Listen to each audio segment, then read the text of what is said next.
Sorry to keep you waiting. Good afternoon. The Russian military has begun a brutal assault on the people of Ukraine. Without provocation, without justification, without necessity, this is a premeditated attack. Vladimir Putin has been planning this for months, as we've been saying all along. He moved more than 175,000 troops, military equipment and positions along the Ukrainian border. He moved blood supplies into position and built a field hospital, which tells you all you need to know about his intentions all along. He rejected every good faith effort the United States and our allies and partners made to address our mutual security concerns through dialogue to avoid needless conflict and avert human suffering. For weeks, we have been warning that this would happen. And now, it's unfolding largely as we predicted. In the past week, we've seen shelling increase in the Donbass, a region in eastern Ukraine controlled by Russian-backed separatists. The Russian government has perpetrated cyber attacks against Ukraine. We saw a staged political theater in Moscow, outlandish and baseless claims that Ukraine was about to invade and launch a war against Russia, that Ukraine was prepared to use chemical weapons, that Ukraine committed a genocide. Without any evidence, we saw a flagrant violation of international law in attempting to unilaterally create two new so-called republics on sovereign Ukrainian territory. And at the very moment that the United Nations Security Council was meeting to stand up for Ukraine's sovereignty, to stave off invasion, Putin declared his war. Within moments, missile strikes began to fall on historic cities across Ukraine. Then came the air raids, followed by tanks and troops rolling in. We've been transparent with the world. We've shared declassified evidence about Russia's plans and cyber attacks and false pretexts so that there could be no confusion or cover-up about what Putin was doing. Putin is the aggressor. Putin chose this war, and now he and his country will bear the consequences. Today, I'm authorizing additional strong sanctions and new limitations on what can be exported to Russia. This is going to impose severe cost on the Russian economy, both immediately and over time. We have purposely designed these sanctions to maximize the long-term impact on Russia and to minimize the impact on the United States and our allies. I want to be clear, the United States is not doing this alone. For months, we've been building a coalition of partners representing well more than half the global economy. 27 members of the European Union, including France, Germany, Italy, as well as the United Kingdom, Canada, Japan, Australia, New Zealand, and many others, to amplify the joint impact of our response. I just spoke with the G7 leaders this morning, and we're in full and total agreement. We will limit Russia's ability to do business in dollars, euros, pounds, and yen to be part of the global economy. We'll limit their ability to do that. We're going to stunt the ability to finance and grow the Russian military. We're going to impose and we're going to impair their ability to compete in high-tech 21st century economy. We've already seen the impact of our actions on Russia's currency and the ruble, which early today hit its weakest level ever in history. The Russia stock market plunged today. The Russian government borrowing rate spiked by over 15%. In today's actions, we've now sanctioned Russian banks that together hold around $1 trillion in assets. We've cut off Russia's largest bank, a bank that holds more than 1/3 of Russia's banking assets by itself, cut it off from the U.S. financial system. And today, we're also blocking 4 more major banks. That means every asset they have in America will be frozen. This includes VTB, the second largest bank in Russia, which has $250 billion in assets. As promised, we're also adding the names to the list of Russian elites and their family members that we're sanctioning as well. As I said on Tuesday, These are people who personally gain from the Kremlin's policies, and they should share in the pain. We will keep up this drumbeat of those designations against corrupt billionaires in the days ahead. On Tuesday, we stopped the Russian government from raising money from U.S. or European investors. Now we're going to apply the same restrictions to Russia's largest state-owned enterprises, companies with assets that exceed $1.4 trillion. Some of the most powerful impacts of our actions will come over time as we squeeze Russia's access to finances and technology for strategic sectors of its economy and degrade its industrial capacity for years to come. Between our actions and those of our allies and partners, we estimate that we'll cut off more than half of Russia's high-tech imports. It will strike a blow to their ability to continue to modernize their military. It will degrade their aerospace industry, including their space program. It will hurt their ability to build ships, reducing their ability to compete economically. And it will be a major hit to Putin's long-term strategic ambitions. And we're preparing to do more. In addition to the economic penalties we're imposing, we're also taking steps to defend our NATO allies, particularly in the East. Tomorrow, NATO will convene a summit. We'll be there to bring together the leaders of 30 allied nations and close partners to affirm our solidarity and to map out the next steps we will take to further strengthen all aspects of our NATO alliance. Although we provided over $650 million in defensive assistance to Ukraine just this last year, let me say it again. Our forces are not and will not be engaged in the conflict with Russia in Ukraine. Our forces are not going to Europe to fight in Ukraine, but to defend our NATO allies and reassure those allies in the East. As I made crystal clear, the United States will defend every inch of NATO territory with the full force of American power. And the good news is, NATO is more united and more determined than ever. There is no doubt that the United States and every NATO ally will meet our Article 5 commitments, which says that an attack on one is an attack on all. Over the past few weeks, I ordered thousands of additional forces to Germany and Poland as part of our commitment to NATO. On Tuesday, in response to Russia's aggressive action, including its troop presence in Belarus and the Black Sea, I've authorized the deployment of ground and air forces already stationed in Europe to NATO's eastern flank allies, Estonia, Latvia, Lithuania, Poland, and Romania. Our allies have also been stepping up, adding the other allies, the rest of NATO, adding their own forces and capabilities to ensure collective defense. And today, within hours of Russia's unleashing its assault, NATO came together and authorized and activated an activation of response plans. This will enable NATO's high readiness forces to deploy and when and where they are needed to protect our NATO allies on the eastern boundaries of Europe. And now I'm authorizing additional U.S. force capabilities to deploy to Germany as part of NATO's response, including some of the U.S.-based forces that the Department of Defense placed on standby weeks ago. I've also spoken with Defense Secretary Austin and Chairman of the Joint Chiefs, General Milley, about preparations for additional moves should they become necessary to protect our NATO allies and support the greatest military alliance in the history of the world, NATO. As we respond, my administration is using the tools, every tool at its disposal, to protect American families and businesses from rising prices at the gas pump. You know, we're taking active steps to bring down the cost, and American oil and gas companies should not exploit this moment to hike their prices to raise profits. You know, in our sanctions package, we specifically designed to allow energy payments to continue. We are closely monitoring energy supplies for any disruption.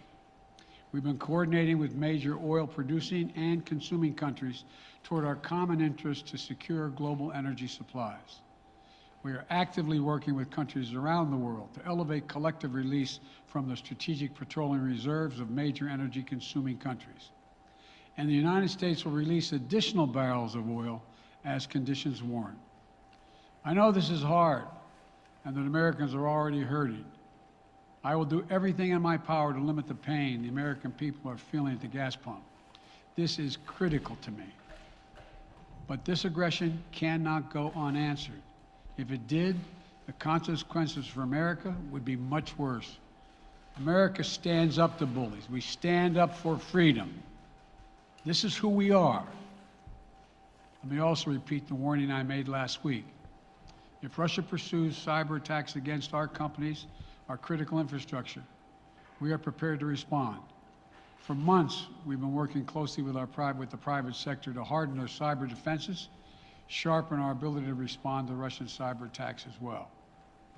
I spoke last night to President Zelensky of Ukraine, and I assured him that the United States, together with our allies and partners in Europe, will support the Ukrainian people as they defend their country. We'll provide humanitarian relief to ease their suffering.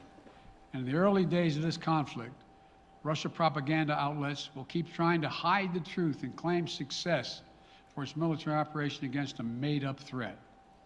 But history has shown, time and again, how swift gains in territory eventually give way to grinding occupations, acts of mass civil disobedience, and strategic dead ends. The next few weeks and months will be hard on the people of Ukraine. Putin has unleashed a great pain on them, but the Ukrainian people have known 30 years of independence, and they have repeatedly shown that they will not tolerate anyone who tries to take their country backwards. This is a dangerous moment for all of Europe, for the freedom around the world. Putin has committed an assault on the very principles that uphold the global peace. But now, the entire world sees clearly what Putin and his Kremlin allies are really all about. This was never about a genuine security concerns on their part.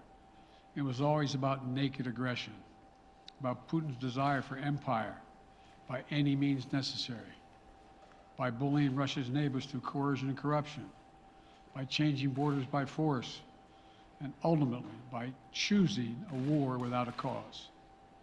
Putin's actions betray his sinister vision for the future of our world, one where nations take what they want by force. But it is a vision that the United States and freedom-loving nations everywhere will oppose with every tool of our considerable power. The United States and our allies and partners will emerge from this stronger, more united, more determined, and more purposeful. And Putin's aggression against Ukraine will end up costing Russia dearly, economically and strategically. We will make sure of that.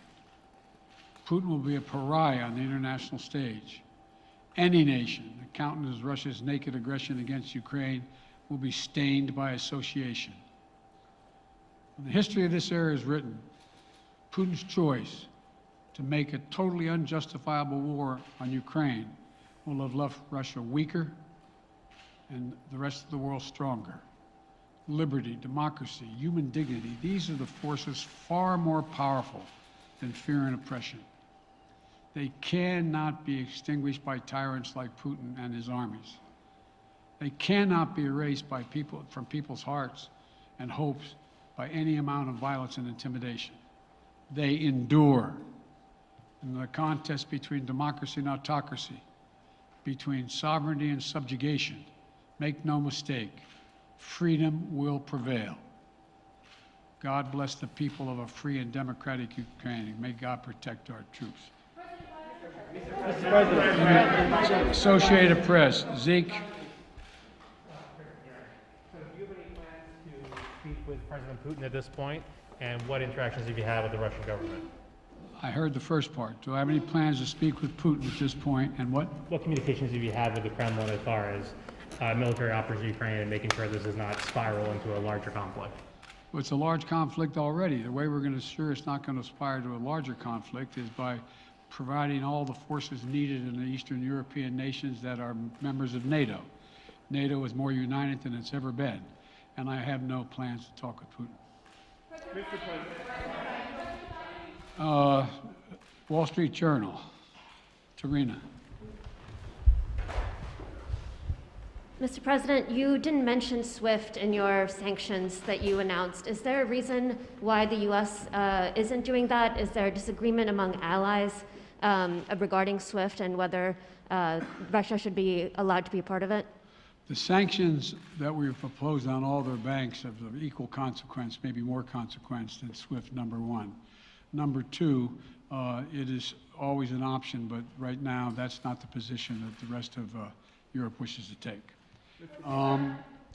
Cecilia Vega, ABC. Sir, sanctions clearly have not been enough to deter Vladimir Putin to this point. What is going to stop him? How and when does this end? And do you see him trying to go beyond Ukraine?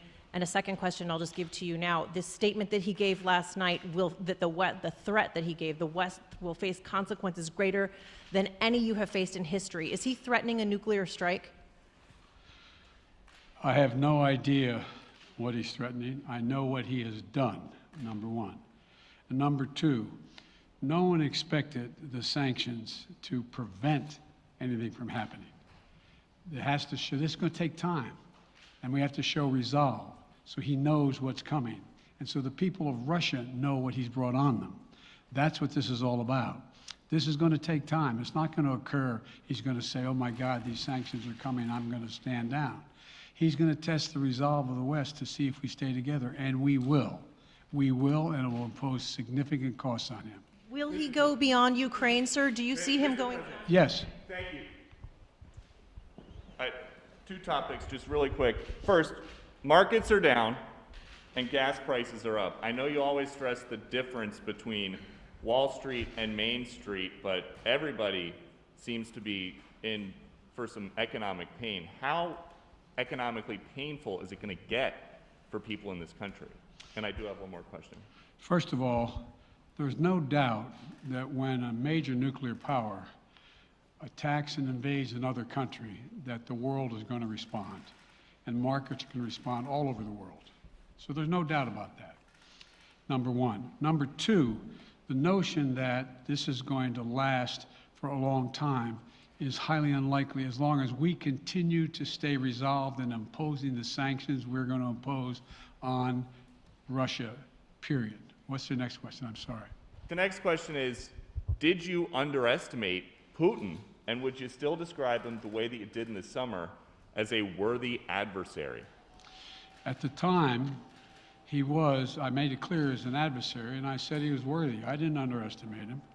And I've read most of everything he's written. Did you read the, I shouldn't, I'm not being a wise guy. You heard the speech he made, almost an hour's worth of speeches, why he was going into Ukraine. He has much larger ambitions in Ukraine. He wants to, in fact, reestablish the former Soviet Union. That's what this is about. And I think that his ambitions are completely contrary to the place where the rest of the world has arrived. And with his ambitions, you're confident that these devastating sanctions are going to be as devastating as Russian missiles and bullets and tanks? Yes, Russian bullets, missiles, and tanks in Ukraine. Yes, I am. Thank you, President Biden. If sanctions cannot stop President Putin, what penalty can? I didn't say sanctions couldn't stop him.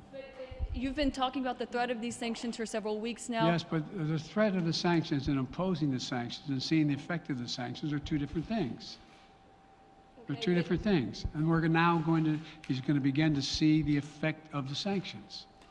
And what will that do? How will that change his mindset here, given he's Because attacking it will so Ukraine as we weaken his speak? country that he'll have to make a very, very difficult choice as to whether to continue to move toward being a second-rate power or, in fact, respond. You said in recent weeks that big nations cannot bluff when it comes to something like this. You recently said that the idea of personally sanctioning President Putin was on the table. Is that a step that you're prepared to take? And if It's not a bluff, it's on the table. Sanctioning President Putin? Yes. Why not sanction him today, sir? Mr. President? Why not sanction him today, sir? Mr. President, if I can, you detailed some severe and swift new sanctions today and said the impact it will have over time. But given the full-scale invasion, given that you're not pursuing disconnecting Russia from what's called SWIFT, the international banking system, or other sanctions at your disposal. Respectfully, sir, what more are you waiting for? Specifically, with the sanctions we've imposed exceed SWIFT. The sanctions we imposed exceed anything that's ever been done. The sanctions we imposed have generated 2/3 of the world joining us. They are profound sanctions. Let's have a conversation in another month or so to see if they're working. Yes. Can I ask you about Zelensky? Sir, you spoke to Vladimir Zelensky yesterday, sir? You spoke to Vladimir What's the risk that we are watching the beginning of another Cold War, and is there now a complete rupture in U.S. and Russian relations? There is a complete rupture right now in U.S.-Russian relations if they continue on this path that they're on. And in terms of a Cold War, that depends. You have the vast majority of the rest of the world in total opposition to what he's doing, from Asia to South America to Europe to around the world. And so it's going to be a cold day for Russia. The idea, you don't see a whole lot of people coming to his defense. And are you, if I could follow up, sir, are you urging China to help isolate Russia? Are you urging China to help isolate Russia? I'm not prepared to comment on that at the moment.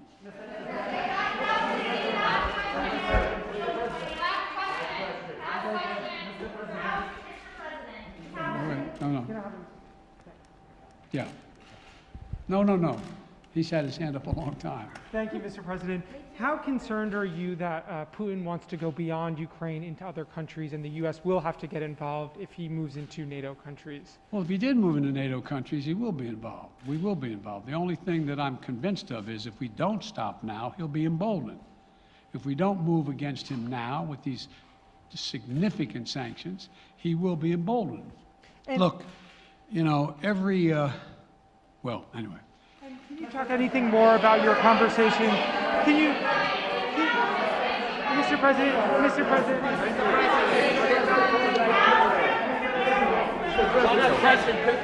Why not sanction Putin directly today?